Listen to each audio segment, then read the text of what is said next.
La historia de Enrique VIII, segundo hijo del más bien rígido Enrique de Serien y su amable esposa Isabel de York. Un matrimonio político concebido para poner fin a la Guerra de las Rosas, porque nada representa más el romance que una guerra civil y uniones estratégicas. Ahora bien, el bebé Enrique no estaba destinado a ser rey. Ese puesto estaba reservado para su hermano mayor, Arturo. Sí, como la leyenda artúrica, porque los Tudor estaban obsesionados con las relaciones públicas incluso entonces. El pobre Arturo se casó con la princesa española Catalina de Aragón y murió a los 15 años, dejando a su hermano pequeño como heredero tanto del trono como de la viuda de su hermano. El joven Enrique también poseía una excelente educación. Ahora bien, su padre, Enrique VII, era tan emocionante como una patata hervida, frío, gris y desconfiado de todo el mundo.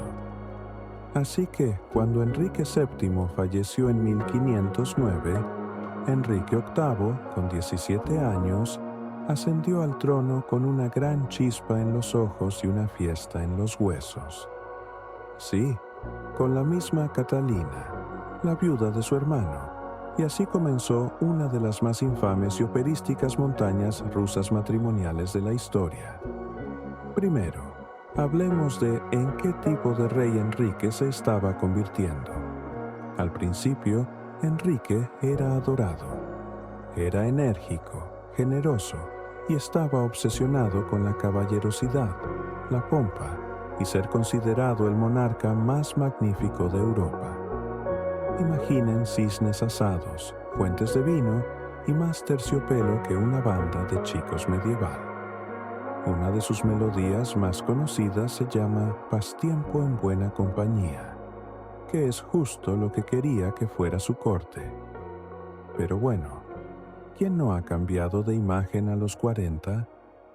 Tenis de verdad, eso sí, que es mucho más confuso y medieval que. Era básicamente un adicto al gimnasio Tudor con corona. Enrique creía ser el rey elegido por Dios, lo que, por desgracia, significaba que todo lo que deseaba debía ser moralmente correcto. Seguía siendo inteligente, poderoso, con la fuerza de un león, pero ahora también era impaciente, desconfiado y cada vez más tiránico. Entonces, ¿quién era Enrique en realidad? Era un niño que nunca estuvo destinado a ser rey, un joven que deslumbraba con su promesa y poder, un gobernante que ansiaba un legado, la gloria y un hijo más que la verdad. Amaba la música, la teología, las armaduras y las mujeres, pero no todo a la vez, y creyó hasta el final que todo lo que hacía no solo era correcto, sino divinamente ordenado, incluso si eso significaba reescribir la religión, transformar Inglaterra y reducir a sus esposas a una simple rima. Las 6 esposas de Enrique VIII, una serie real de amor, pérdida y locura. Pero tras esa rima se esconde toda una vida de drama, traición, pasión, religión, política y la confusa relación de un hombre con las mujeres, el poder y su propio legado. Recorramos a la luz de las velas los 6 matrimonios de Enrique, ¿de acuerdo? Amaba a Enrique. Le dio a luz a María, pero no tuvo hijos varones. Durante casi 2 décadas ocupó el trono con elegancia, pero su mayor pecado, a ojos de Enrique, fue ser demasiado mayor para darle un hijo varón y demasiado orgullosa para hacerse a un lado. Quería la corona y la obtuvo, pero el mismo encanto que cautivaba se presentó ante obispos, nobles e incluso el Papa, y declaró ser la verdadera esposa de Enrique. Es famosa su arrodillamiento ante él y sus palabras. he sido para ti una verdadera esposa, humilde y obediente, y si no fuera por el desagrado de Dios, preferiría ser enterrada antes que repudiada. Se negó a aceptar su degradación, insistiendo hasta el final en que era la única y verdadera esposa de Enrique y la legítima reina de Inglaterra. Y cuando su hija María ascendiera al trono, el linaje de Catalina volvería a brillar, aunque solo fuera por un breve tiempo. Érase una vez, a finales del siglo XV, en la exuberante y frondosa campiña de Kent, una niña nació en una familia cuya ambición era casi tan profunda como la de los linajes reales que buscaban conquistar. Su nombre era Ana Bolena, y aunque el año exacto de su nacimiento sigue siendo objeto de debate, algunos dicen 1501, otros 1507. Lo que es indudable es que esta niña se convertiría en una mujer que revolucionaría el reino de Inglaterra, no con ejércitos ni armaduras, sino con intelecto, intriga y un encanto deslumbrante y peligroso. Ana no era hija de un rey, ni siquiera de una duquesa. Su padre, Tomás Bolena, era un diplomático hábil, mordaz e incansable en su búsqueda de estatus, mientras que su madre, Isabel Howard, provenía de una de las familias más nobles de Inglaterra. Juntos le dieron a Ana una infancia marcada no por grandes castillos y protocolos reales, sino por la educación, la exposición y las expectativas. De joven, fue enviada al extranjero para servir en las cortes del continente, donde recibió una educación mucho más rica y sofisticada de lo que la mayoría de las damas inglesas de la época jamás podrían soñar. Luego viajó a Francia para servir a la reina Claudia, esposa del rey Francisco I, y fue allí donde Ana floreció por completo, sumergiéndose en la moda, el arte, el coqueteo cortesano y los embriagadores ideales del Renacimiento franceses. Para cuando entró en la corte de Enrique IV, Ana Bolena no solo era hermosa, sino que sus ojos oscuros, su piel aceitunada y su cuello largo y elegante, sin duda llamaban la atención. A diferencia de su hermana María, quien anteriormente había sido la amante del rey, y a quien a menudo se le descartaba como una amante agradable pero olvidable, Ana exigía más. Enrique VIII, ya casado con Catalina de Aragón, quedó cautivado total e irrevocablemente por el espíritu de Ana. Ella no era complaciente ni aduladora como las damas a las que estaba acostumbrado. Para Ana, lo que estaba en juego era imposible. Pero Ana, calculadora y cautelosa, se negó a ceder hasta que él le pusiera una corona. Apeló al Papa para obtener la anulación del matrimonio de Catalina, citando las Escrituras y el castigo divino, alegando que su matrimonio con la viuda de su hermano estaba maldito por Dios, como lo demostraba el hecho de que Catalina no le hubiera dado un heredero varón vivo. Poco después, Ana fue coronada reina de Inglaterra en una magnífica ceremonia, tan grandiosa como la coronación de cualquier monarca, aunque no exenta de murmullos y miradas de reojo por parte de un público que aún adoraba a Catalina. En un mundo en llamas, lleno de ambición, egos y la eterna partida de ajedrez de la política cortesana, Jane Seymour entró en la historia no con un trueno, sino con un susurro, suave, sedoso, y con la clase de resolución discreta que eventualmente cautivaría a un rey, y aseguraría su lugar en el turbulento tapiz de la corte Tudor. No fue una revolución como Ana Bolena, ni una figura influyente como Catalina de Aragón, pero sí algo mucho más inusual en la órbita de Enrique Isao. Nacida alrededor de 1508 en Wolf Hall, Wiltshire, Jane provenía de una antigua y respetable familia noble, aunque mucho menos ambiciosa ni ostentosa que los Boleyn. Su padre, Sir John Seymour, había servido a Enrique con lealtad durante años, y su madre, Marjorie Wentworth, era conocida por su gentil sabiduría y piedad. Pero poseía algo mucho más poderoso en la corte Tudor que los idiomas o el ingenio. Jane sabía escuchar, asentir, moverse con fluidez por habitaciones peligrosas sin dejar huellas, y en los traicioneros pasillos de la corte de Enrique, lo que la convertía en una mujer letal, con una dulzura casi irresistible. Jane fue dama de compañía de la reina Catalina de Aragón y, posteriormente, de Ana Bolena, lo que la situó en una posición ideal para presenciar tanto el ascenso como la brutal caída de las dos reinas que la precedieron. Vio cómo Catalina era abandonada tras décadas de lealtad y cómo el meteórico ascenso de Ana al poder se desmoronaba bajo el peso de los embarazos perdidos, los vientos políticos cambiantes y la creciente frustración de Enrique.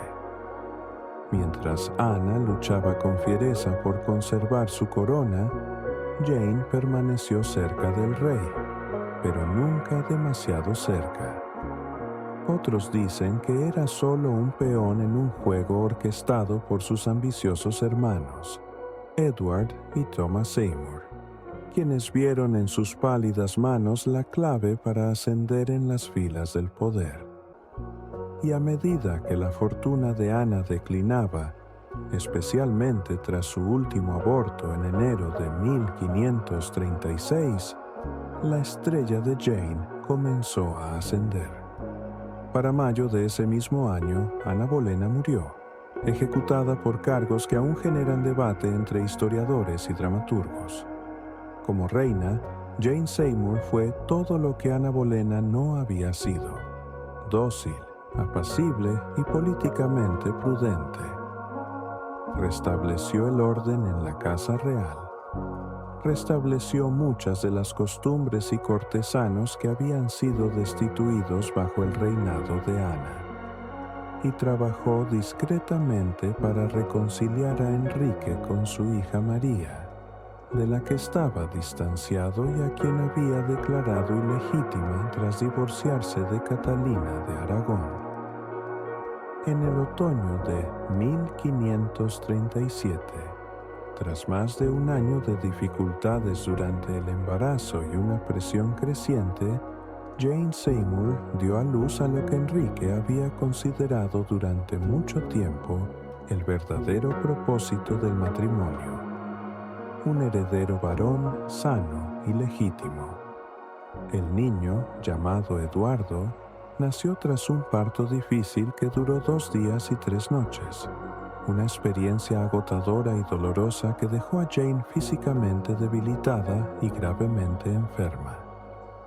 Enrique VIII, finalmente, tras años de matrimonios, desamores y caos político, tuvo un hijo, y Jane, por primera vez en su vida, lo tenía todo: una corona, la devoción del rey y el hijo que la convertiría no solo en reina, sino en la madre del futuro de Inglaterra.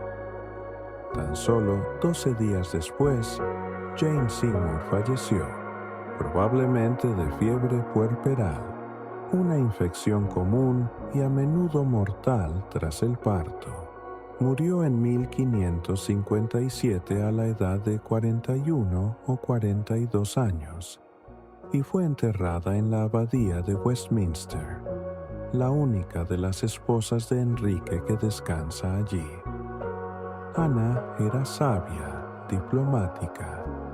Tenía suficiente instinto de supervivencia para reconocer que, cuando estás casada con un hombre con una espada y un temperamento irascible, a veces la rendición es sinónimo de supervivencia.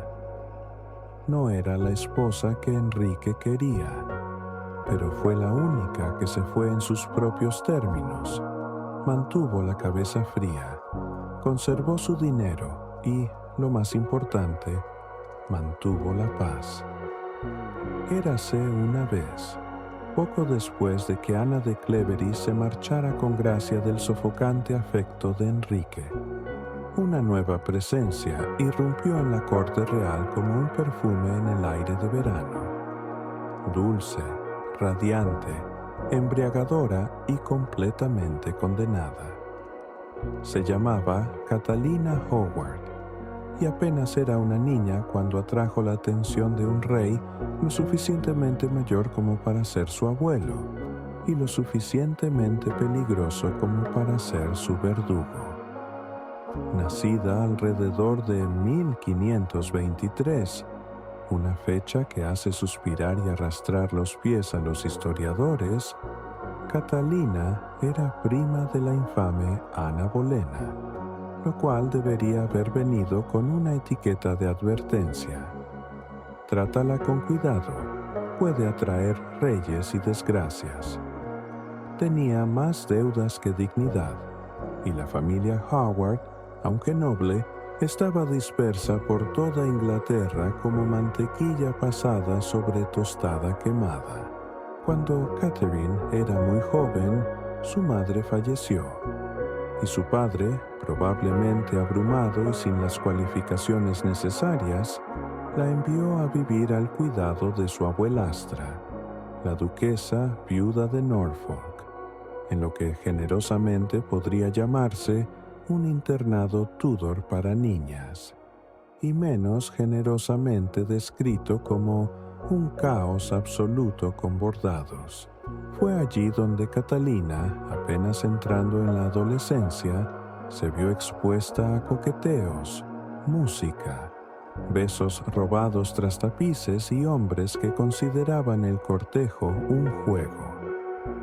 Dos de estos hombres, Henry Manox, su profesor de música, y Francis Derham, un pretendiente más atrevido, desempeñaron un papel importante en su juventud.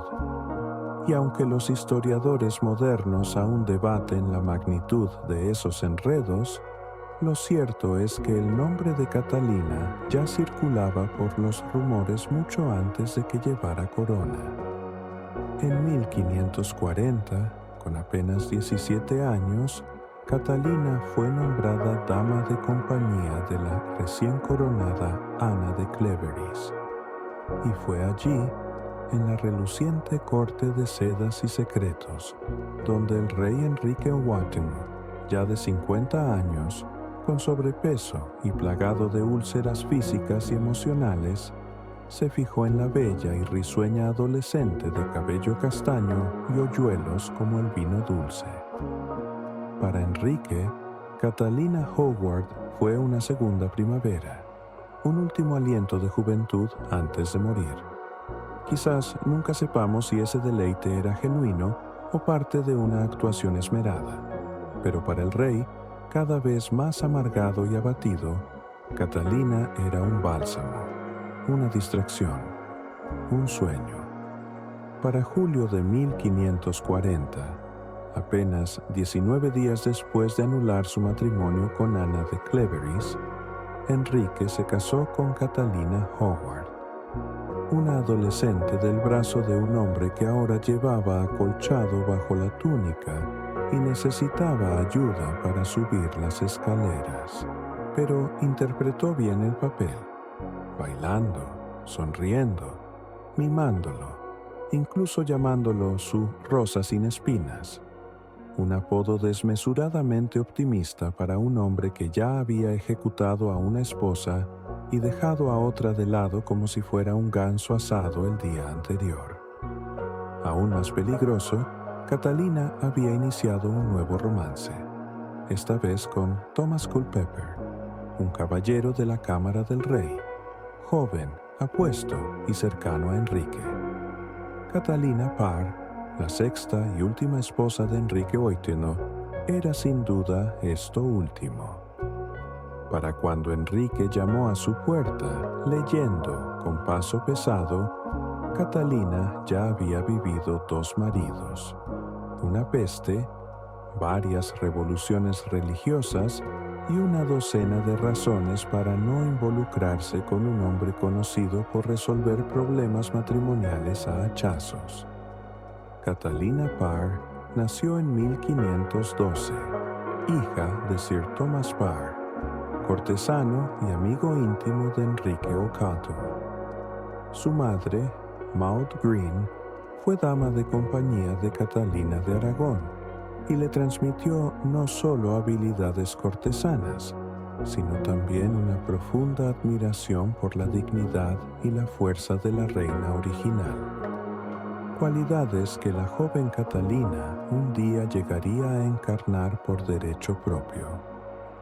Su padre murió cuando ella era joven, y sus 2 primeros matrimonios, primero con Edward Burke, un noble enfermizo, y luego con John Neville, barón Latimer, un bondadoso viudo mayor con bagaje político, se basaron más en el deber que en el deseo. Pasó años administrando el hogar, ejerciendo de madrastra, sobreviviendo a rebeliones y convirtiéndose discretamente en una de las mujeres más cultas de Inglaterra. Para cuando enviudó por segunda vez, Catalina tenía 30 años. Era mayor que la mayoría de las novias. Había enviudado 2 veces y parecía estar perfectamente satisfecha de retirarse del romance y vivir una vida tranquila de estudio y devoción. En ese momento de la historia, Enrique tenía 53 años. Era obeso, padecía una enfermedad crónica, era propenso a cambios de humor, paranoia y gota, tan grave que apenas podía caminar. Aún así, era el rey de Inglaterra, y cuando decidía que quería algo o a alguien, se acababa. Enrique notó la bondad de Catalina, su intelecto y su aplomo, y, para su consternación, también notó su belleza, que, a todas luces, era serena y elegante. Y así, en 1543, Catalina se convirtió en reina de Inglaterra. Como reina, la vida de Catalina fue un ejercicio de equilibrio de una complejidad asombrosa. También trabajaba discreta pero con fuerza para reconciliar a la familia real, especialmente a Enrique y sus hijas, quienes habían sido marginados de la línea de sucesión. Catalina leía textos prohibidos, recibía a pensadores reformistas e incluso discutía teología con Enrique, lo cual era un juego peligroso, dado que su esposo tenía un historial de convertir los desacuerdos teológicos en ejecuciones públicas. En cierto momento, Enrique se convenció, o fue convencido por otros, de que Catalina era hereje. Pero Catalina, en una asombrosa muestra de rapidez mental e instinto de supervivencia, se presentó ante el rey, se arrojó a sus pies hinchados, «Tú», y dijo que solo había discutido con él para distraerlo de su dolor y demostrarle su lealtad. En 1547, apenas 4 años después de su matrimonio, Enrique VIII falleció. A los pocos meses de la muerte de Enrique, se reencontró con Thomas Seymour, el hombre encantador con el que había deseado casarse antes de que el rey la reclamara. Estando casado con Catalina, se encariñó demasiado con la joven princesa Isabel, que vivía en su casa por aquel entonces. Todo el asunto fue incómodo. escandaloso y emocionalmente devastador para Catalina, quien había pasado tantos años sobreviviendo a la tormenta solo para encontrarse traicionada en su propia casa. Aún así, dio a luz a Thomas, su única hija, y murió poco después del parto en 1548, probablemente de fiebre puerperal, el mismo destino que había corrido Jane Seymour antes que ella. María, aunque reina al fin, gobernó un reino que ya no se parecía al mundo en el que se había criado. Decidida a restaurar la fe católica en Inglaterra, María revirtió las reformas de Eduardo, restableció la autoridad del Papa y se casó con Felipe II de España, una unión política destinada a fortalecer los lazos con la patria de su madre. Pero el pueblo detestaba el matrimonio. Felipe era extranjero, frío y ambicioso, y María lo amaba más de lo que él la amó jamás. Anhelaba tener un hijo, no solo para continuar la línea Tudor, sino para mantener el trono fuera del alcance de su hermanastra protestante, Isabel. Murió el 17 de noviembre a los 42 años, dejando la corona a la misma hermana a la que había intentado desheredar. La historia la recuerda como María la Sanguinaria, la reina que quemó a su pueblo, pero también fue la niña que perdió a su madre, la princesa que fue abandonada, la hermana que luchó por su corona y la mujer que gobernó no con encanto ni ambición, sino con una perseverancia inquebrantable. No fue una reina perfecta, pero fue una reina y allanó el camino para la más grande monarca que Inglaterra jamás conocería, porque en las sombras del dolor de María, una llama está a punto de alzarse. Cuando Isabel Tudor nació el 7 de septiembre de 1533, en los suntuosos salones del Palacio de Greenwich, con la luz otoñal filtrándose por las vidrieras y el aire cargado de esperanza y ansiedad. Su llegada no fue recibida con la alegre fanfarria que sus padres anhelaban desesperadamente, pues ella no era el niño que su padre había destrozado su reino para engendrar, ni el heredero varón en torno al cual había reestructurado los cimientos espirituales y políticos de su nación, sino una niña, una delicada decepción pelirroja, envuelta en pañales y en las sombras de la expectativa. Su madre, la infame y deslumbrante Ana Bolena, había ascendido como un rayo en la corte, astuta y provocadora, una mujer cuya ambición le había costado a Enrique su matrimonio con Catalina de Aragón, su alianza con el Papa y su reputación religiosa. Ahora que su vientre no había dado al hijo prometido, su influencia política comenzó a desmoronarse como un viejo pergamino abandonado bajo la lluvia. Para cuando Isabel apenas tenía 3 años, había perdido todo lo que una vez aseguró su futuro. Su título de princesa fue revocado, su lugar en la sucesión declarado ilegítimo por decreto parlamentario, y su madre, Ana, ejecutada por orden paterna por cargos de adulterio, incesto y traición, acusaciones tan políticamente controvertidas como probablemente falsas. A partir de ese momento, la infancia de Isabel estuvo marcada por la extraña paradoja de ser a la vez real e irrelevante, lo suficientemente importante como para ser supervisada, pero nunca del todo bienvenida, enviada a vivir en casas distantes, cambiando de hogar como una ocurrencia tardía, criada por madrastras que iban y venían como el cambio de estaciones, y vigilada por un padre que, aunque a veces cariñoso, nunca podía mirarla a los ojos sin recordar el fantasma de la esposa que había destruido.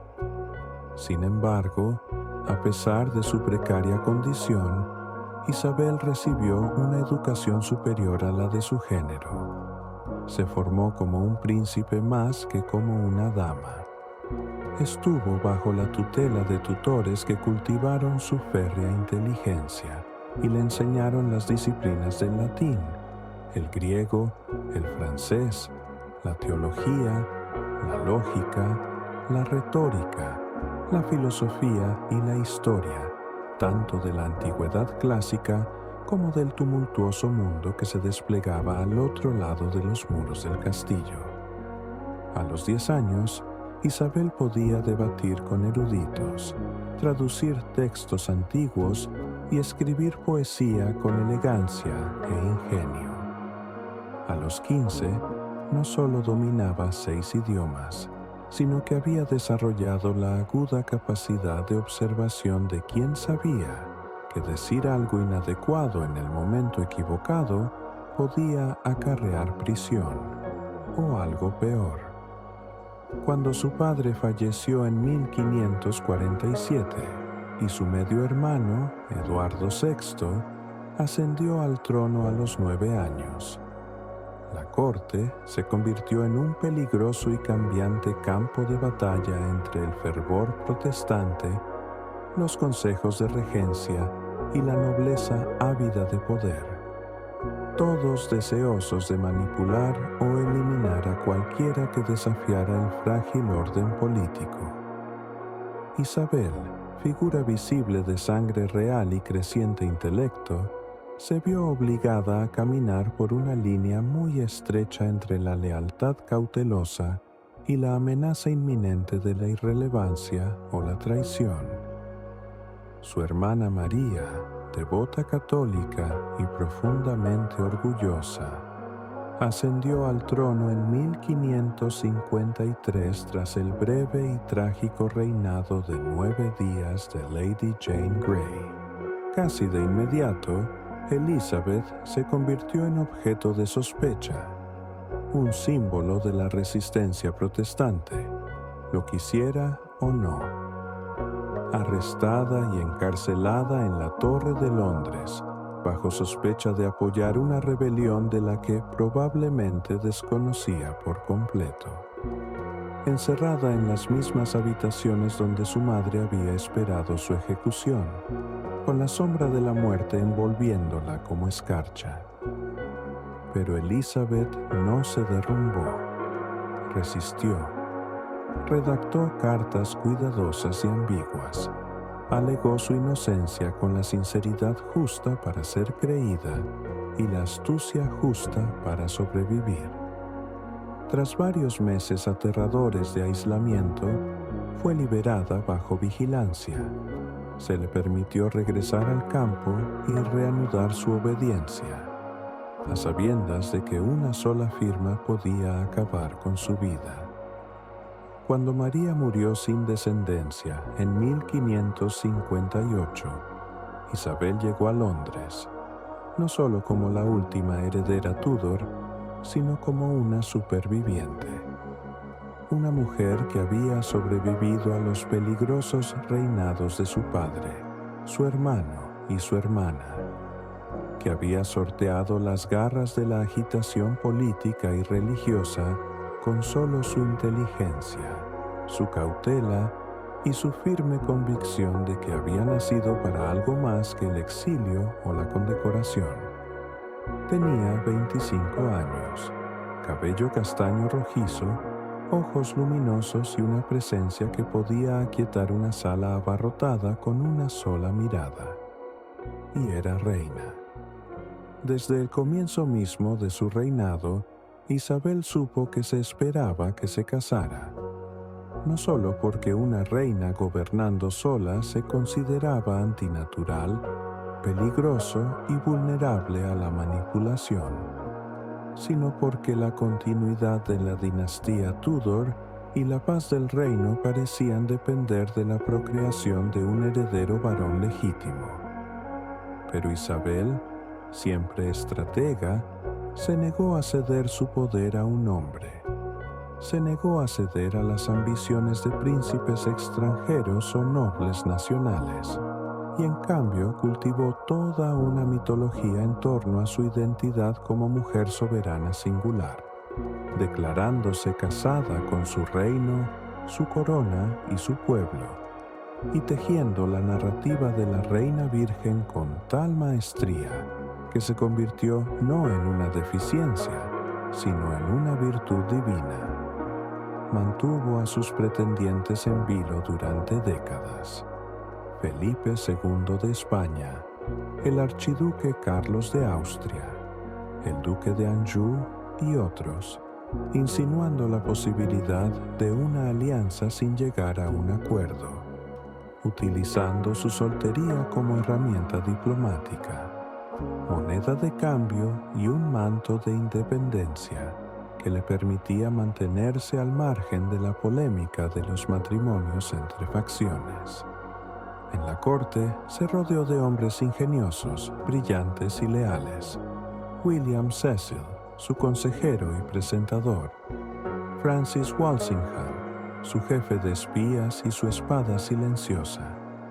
Y Robert Dudley, su amado favorito, un hombre cuya intimidad con la reina era objeto de interminables especulaciones, celos y escándalos susurrados, pero con quien nunca se casó, posiblemente porque sabía que incluso el amor, si se formalizaba, podía amenazar su trono.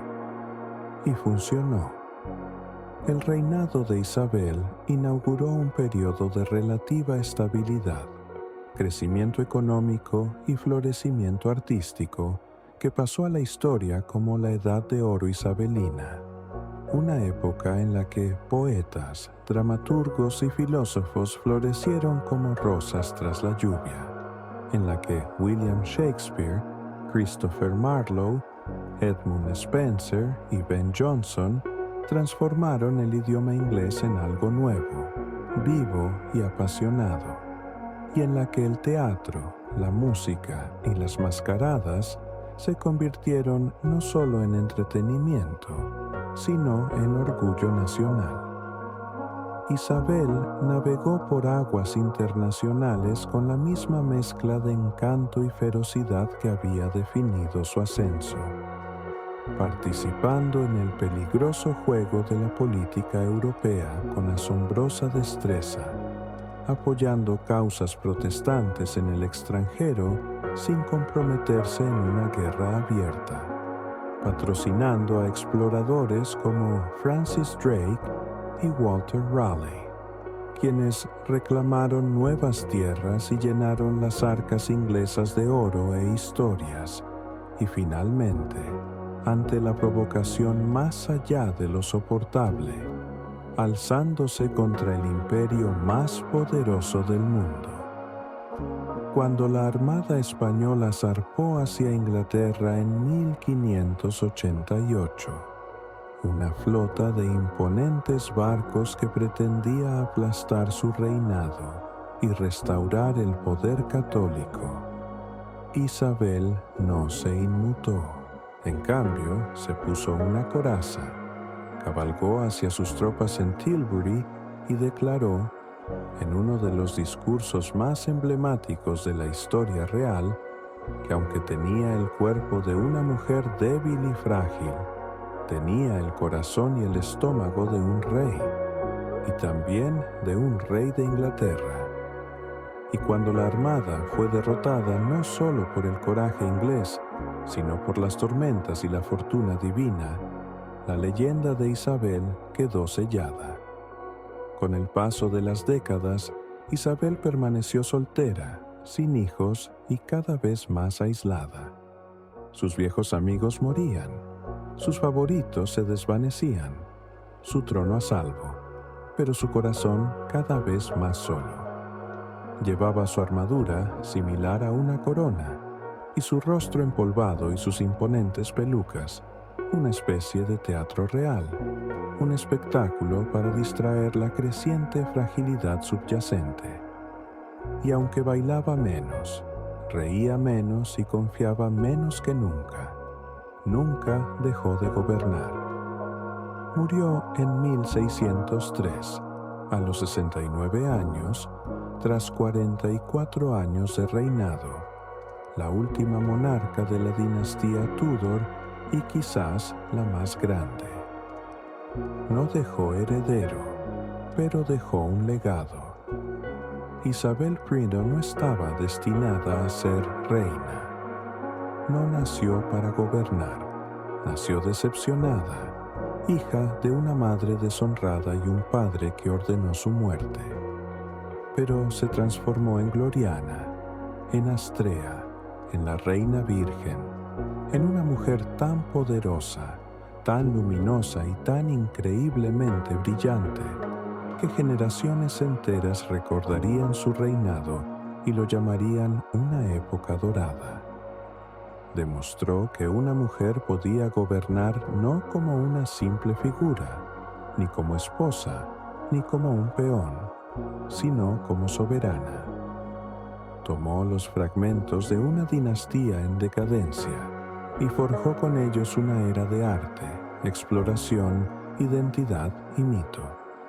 Aunque su linaje terminó con ella, su historia se convirtió en leyenda. Y así, querido soñador, mientras la llama de la vela titila contra el terciopelo de la noche, recordémosla, no solo como reina, no solo como gobernante, sino como una superviviente, una mujer de voluntad inconmensurable y brillantez infinita, que cambió el curso de la historia simplemente negándose a ser menos que extraordinaria.